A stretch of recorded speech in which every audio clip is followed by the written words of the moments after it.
السلام علیکم ورحمۃ اللہ وبرکاتہ نحمدہ ونصلی علی رسولہ الکریم اما بعد۔ امید کرتے ہیں آپ تمام سسٹرز خیر و عافیت سے ہوں گی اور ایمان کی بہترین حالت میں ہوں گی۔ اللہ رب العزت سے دعا ہے آپ کی طرف ہر بڑے والا شر خیر و بدل دے، آمین آمین۔ پیاری سسٹرز، ہم لوگ سورۃ المائدہ کی آیہ مارکہ 87 تک ٹرانسلیشن اور آیہ مارکہ 86 تک تفسیر کر چکے تھے۔ آج مزید 2 آیہ مبارکہ کی ٹرانسلیشن کریں گے اور تفسیر کا لیسن آیہ مبارکہ 87 سے سٹارٹ کریں گے۔ تو آئیے لیسن کی طرف چلتے ہیں۔ رب اشرح لی صدری ویسر لی امری واحلل عقدۃ من لسانی یفقہوا قولی اللہم بارک لنا فی اوقاتنا اللہم فقہنا فی الدین اللہم انی اسألک الہدی والتقی والعفاف والغنی اللہم الہمنی رشدی واعذنی من شر نفسی اعوذ باللہ من الشیطان الرجیم وَكُلُوا مِمَّا رَزَقَكُمُ اللَّهُ حَلَالًا طَيِّبًا وَاتَّقُوا اللَّهَ الَّذِي أَنْتُمْ بِهِ مُؤْمِنُونَ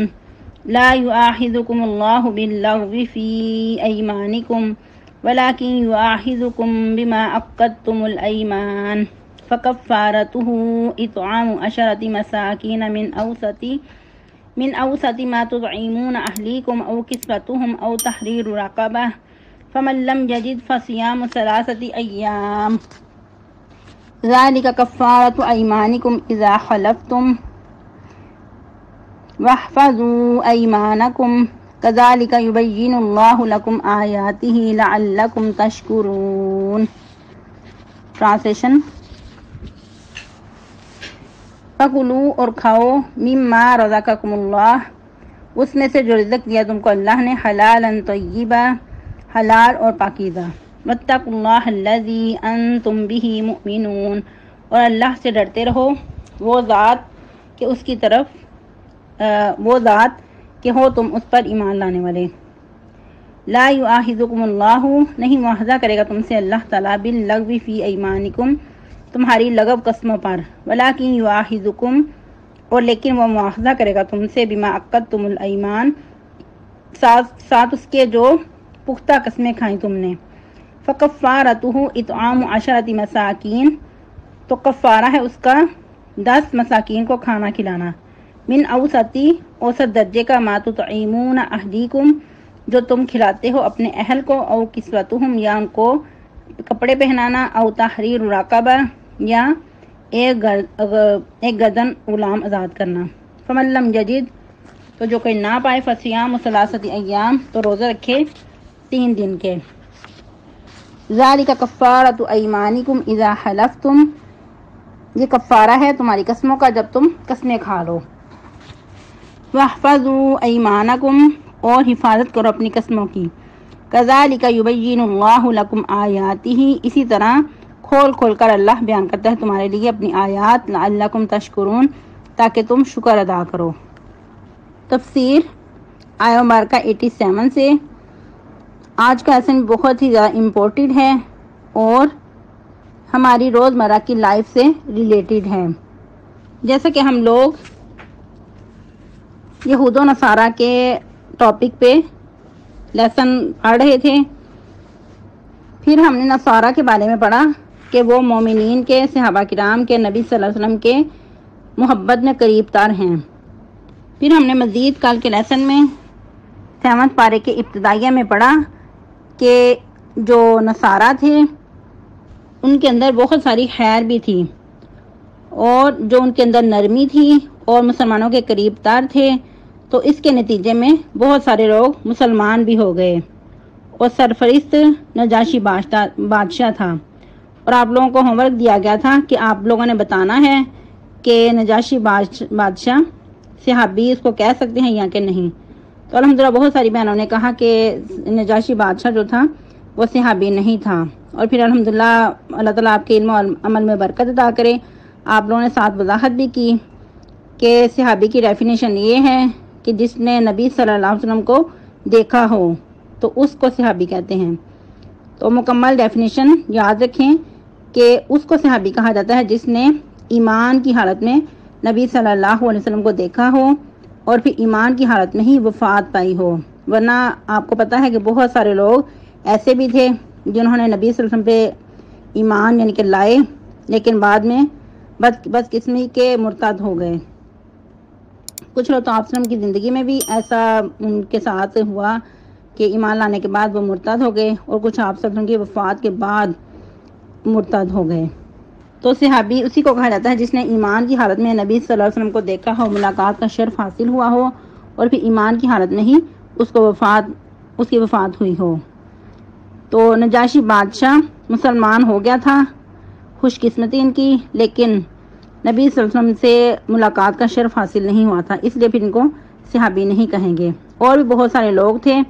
کہ جو اسلام قبول انہوں نے کیا تھا، جیسا کہ اویس کرنی کا بھی مشہور و معروف واقعہ ہے کہ وہ بھی اسلام انہوں نے قبول کر لیا تھا، لیکن اپنی والدہ کی خدمت ان کی مصروفیت کی وجہ سے نبی صلی اللہ علیہ وسلم تک نہیں آ سکتے تھے،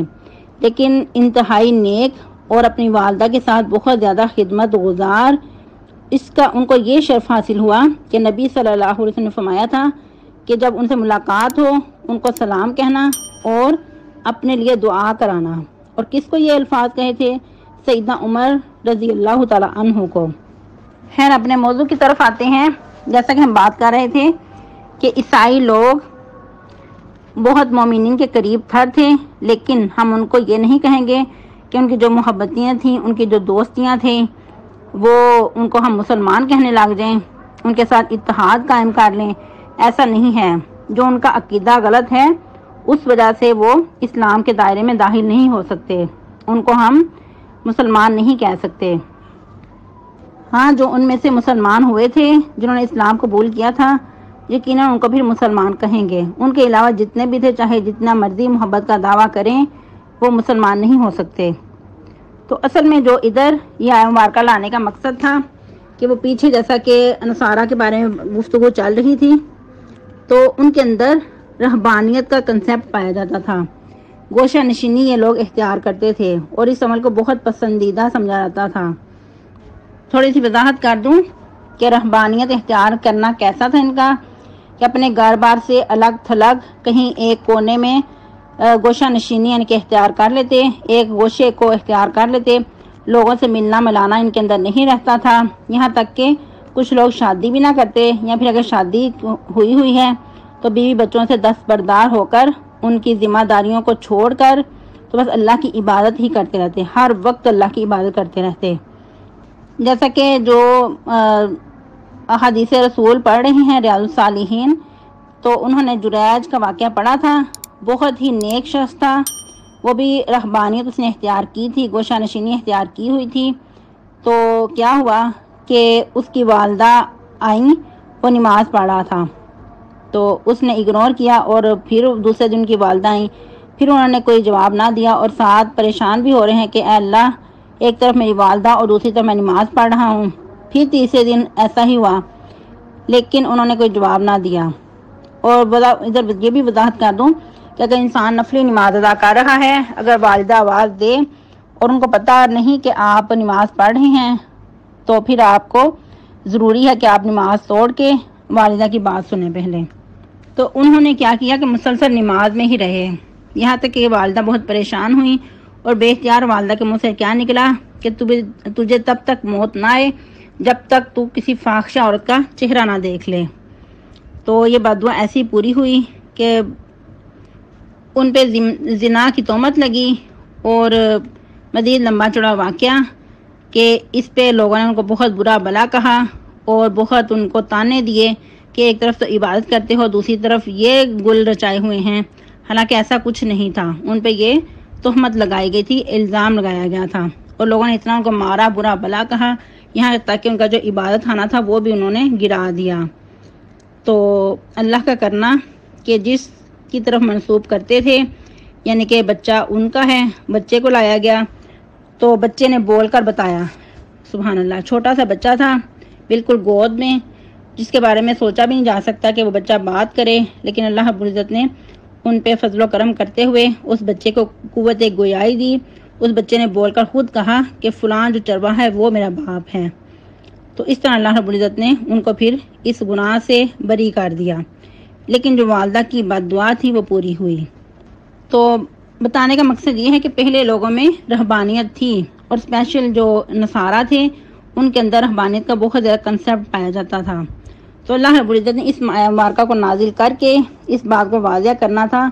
کہ جو رہبانیت ہے وہ اسلام میں جائز نہیں ہے۔ اس میں ایک حدیث مبارکہ بھی ہے کہ اسلام میں کوئی رہبانیت نہیں ہے۔ تو آج بھی ہمارے معاشرے میں کچھ ایسے کنسیپٹ پائے جاتے ہیں، کچھ لوگ یہاں تک کہ اپنی بیٹیوں کی شادی نہیں کرتے، کہتے ہیں کہ ہم نے ان کو قرآن کے ساتھ بیاہ دیا ہے۔ نعوذ باللہ استغفر اللہ، کہ کیسا ان کا گندا نظریہ ہے، کیسا گندا عقیدہ ہے کہ وقتی اپنے اوپر سے ذمہ داری کو ہٹانے کے لیے یہ کہہ کر کہ بچی کو قرآن کے ساتھ بیاہ دیا ہے، وہ ساری زندگی اسی طرح بیٹھی رہتی ہے۔ اور بعض ایسے بھی واقعات سننے کو ملے ہیں کہ ایسی بھی بچیاں گناہ میں بھی مبتلا ہو جاتی ہیں۔ جب والدین اور بڑے ذمہ دار جو سرپرست ہیں وہ اپنی ذمہ داری کو پورا نہیں کرتے تو بھی بچیاں اپنی مرضی سے جو چاہیں قدم اٹھائیں اور پھر گناہ میں ملوث ہوں۔ تو اللہ رب العزت کیا فرما رہے ہیں؟ یا ایھا الذین آمنوا لا تحرموا طیبات ما احل اللہ لکم ولا تعتدوا ان اللہ لا یحب المعتدین۔ اے ایمان والو، نہ حرام کرو پاکیزہ جو کچھ اللہ نے تمہارے لیے حلال کیا ہے، اور حد سے نہ بڑھو، یقیناً اللہ تعالیٰ نہیں دوست رکھتا حد سے بڑھنے والوں کو۔ اور یاد رہے کہ اس میں صرف کھانا پینا ہی نہیں ہے، بلکہ جو بھی چیزیں اللہ تعالیٰ نے حلال رکھی ہیں، جو بھی نعمتیں اللہ تعالیٰ نے ہمیں عطا کی ہیں، ان سب کو جائز طریقے سے استعمال کرنا عین عبادت ہے۔ اگر انسان اس کو جان بوجھ کر حرام کر لے گا تو پھر یہ کیا ہے؟ یہ اللہ کی نافرمانی ہے کہ اللہ نے تو ایک طرح سے حلال کیا ہمارے لیے، لیکن ہم نے ان کو جان بوجھ کر اپنے اوپر حرام کر لیا ہے۔ وہ کوئی بھی چیز ہو سکتی ہے جو کہ اللہ نے ہمارے لیے حلال رکھی ہے۔ مثال کے طور پہ کھانا پینا، اوڑھنا بچھونا، سونا جاگنا، یا دوسروں سے ملنا ملانا، تو جہاں گنجائش نکلتی ہے انسان کے لیے جائز ہے، تو اس کو بلا وجہ اپنے اوپر حرام نہیں کرنا۔ گویا کہ ایسا کرنا ایمان کے منافی ہے، کیونکہ اللہ رب العزت واضح فرما رہے ہیں، ایمان والوں کو مخاطب کر کے کہہ رہے ہیں کہ تمہارا ایمان تمہیں اس چیز کی اجازت نہیں دیتا کہ جو اللہ نے حلال کیا ہے اس کو آپ نے اوپر حرام کرو۔ اور پھر مزید کہ جو حلال کردہ چیزیں ہیں ان کو بھی اعتدال میں رہ کر استعمال کرو، ان کو نہ تو جان بوجھ کر حرام کرنا ہے اور نہ ہی حد سے بڑھنا ہے، لمٹ کراس نہیں کرنی، جو حد بندی کر دی ہے اس سے آگے نہیں بڑھنا، کیونکہ اللہ تعالیٰ حد سے بڑھنے والوں کو بھی پسند نہیں کرتا۔ اس میں کچھ واقعات دیکھ لیتے ہیں نبی صلی اللہ علیہ وسلم کی دور مبارکہ کے، تاکہ بات اچھے سے واضح ہو جائے۔ جس طرح کہ ایک مرتبہ نبی صلی اللہ علیہ وسلم کے گھر میں 3 شخص تشریف لائے اور انہوں نے نبی صلی اللہ علیہ وسلم کی عبادات کے بارے میں حال احوال جاننا چاہا، تو بتایا گیا ان کو۔ جب انہوں نے آپ صلی اللہ علیہ وسلم کی عبادات کے بارے میں سنا تو ان کو یوں لگا کہ یہ ہم اگر اس طرح کریں گے تو شاید یہ کم تر عبادت ہوگی، کیونکہ نبی صلی اللہ علیہ وسلم تو بہت نیک، اللہ کے برگزیدہ اور متقی، تو ہم کیا ہیں؟ ہم عام انسان ہیں، ہم اس سے زیادہ کریں گے تو پھر ہمارے اندر تقوی آئے گا یا پھر ہماری عبادت تب ہی قابل قبول ہوگی۔ تو ان میں سے ایک نے کیا کہا کہ میں ہمیشہ روزے سے رہوں گا، کبھی بھی افطار نہیں کروں گا، اور دوسرے نے کہا کہ میں کبھی شادی نہیں کروں گا، تیسرے نے کہا کہ میں کبھی سوؤں گا نہیں۔ تو جب نبی صلی اللہ علیہ وسلم تشریف لائے، ان لوگوں کے بارے میں بتایا گیا، تو نبی صلی اللہ علیہ وسلم نے کیا فرمایا کہ ایسا نہیں ہے، کیونکہ میں اللہ سے سب سے بڑھ کر ڈرنے والا ہوں اور سب سے بڑھ کے عبادت گزار ہوں، تو جو میری سنت سے اعراض کرے گا اس کا میرے سے کوئی تعلق نہیں ہے۔ میں رات کو سوتا بھی ہوں اور عبادت بھی کرتا ہوں، اور روزے رکھتا بھی ہوں اور افطار بھی کرتا ہوں، یعنی کہ روزے نہیں بھی رکھتا،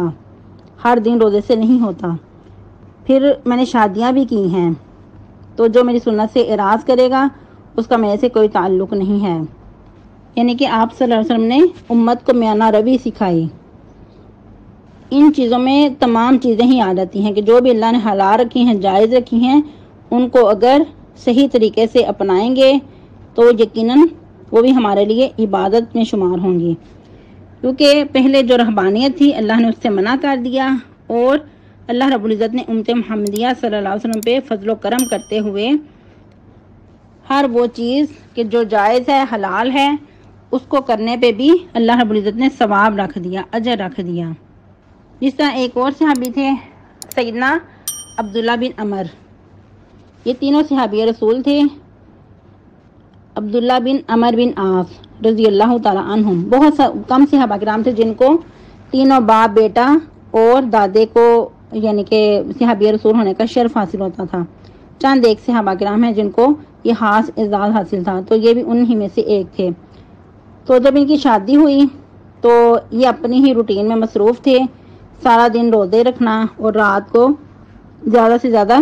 عبادات کرنا اور ساری رات میں قرآن کمپلیٹ کرنا۔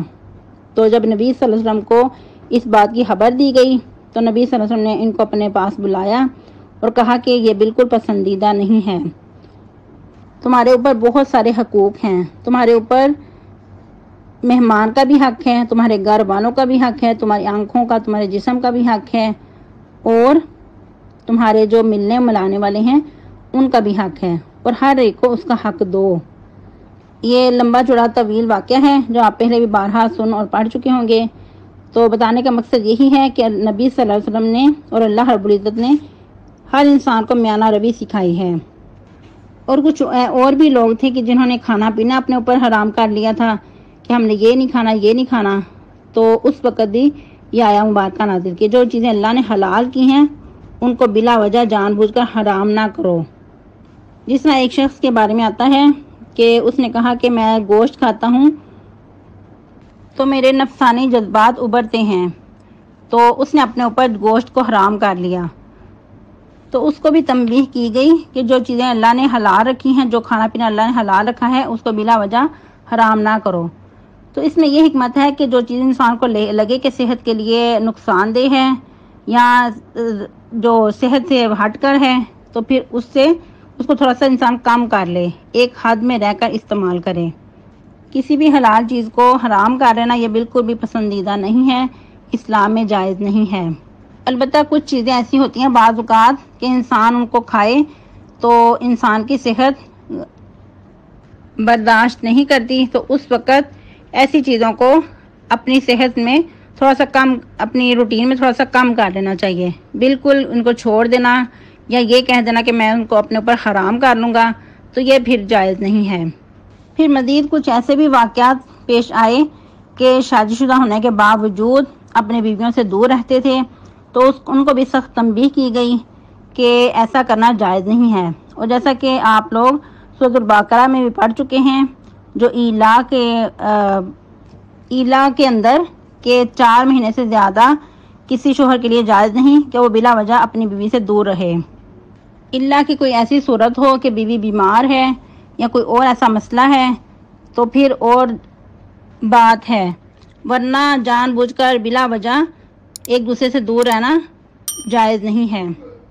ایسے ہی ایک واقعہ ملتا ہے، سیدنا عبداللہ بن مسعود فرماتے ہیں کہ ہم لوگ جنگ میں تھے اور اس وقت کچھ عرصہ ہمیں جنگ میں گزارنا پڑا، اور اس وقت بیویاں ہمارے ساتھ نہیں تھیں، تو ہم لوگوں نے آپ صلی اللہ علیہ وسلم سے اجازت دی کہ کیا ہم ہنسی ہو جائیں، تو اس وقت نبی صلی اللہ علیہ وسلم نے ہمیں متع نکاح کی اجازت دے دی، یعنی کہ کچھ چیز کے عوض ایک عرصے تک نکاح کر لینا اور پھر اس عورت کو چھوڑ دینا اتنے ٹائم کے بعد۔ تو اس وقت آپ صلی اللہ علیہ وسلم نے اجازت دی، لیکن اس کے بعد پھر غالباً غزوہ خیبر کے موقع پر آپ صلی اللہ علیہ وسلم نے اس چیز کو حرام کر دیا۔ اس وقت آپ صلی اللہ علیہ وسلم نے فرمایا کہ ایک وقت تھا کہ میں نے تمہیں اجازت دی تھی نکاح متع کے لیے، لیکن اب یہ قیامت تک کے لیے حرام اس کو قرار دے دیا گیا ہے۔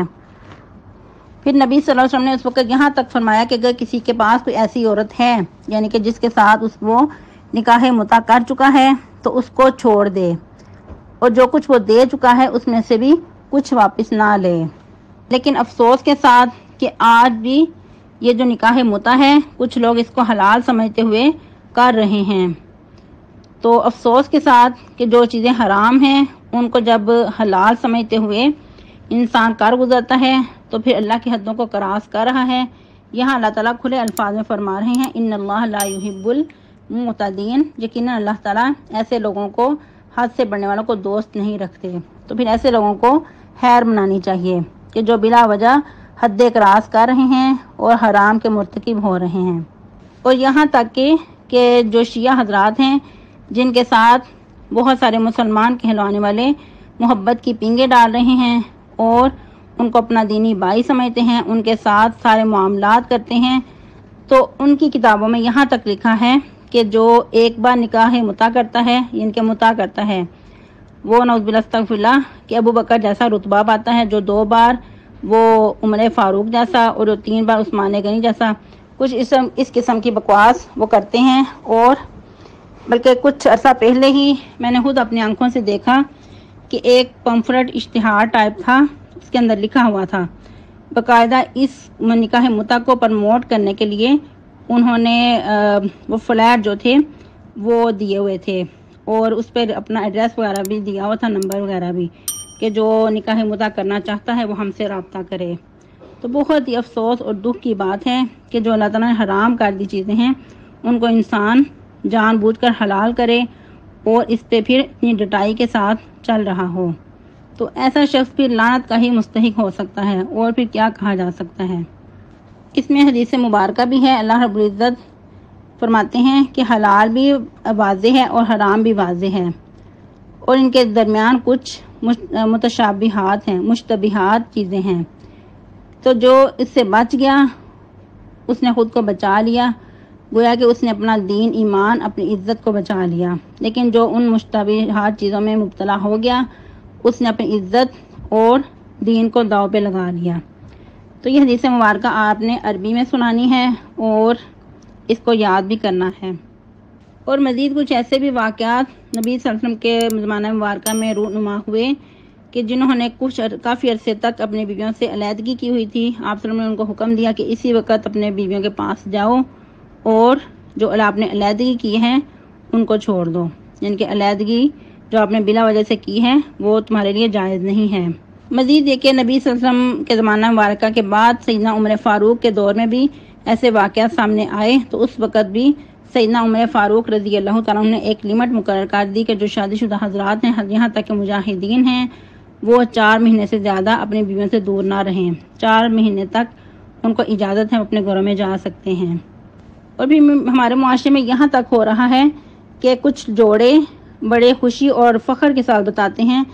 کہ 4 مہینے ہمارا نکاح ہو چکا ہے لیکن اتنے عرصے سے ہم اچھے دوستوں کی طرح رہ رہے ہیں۔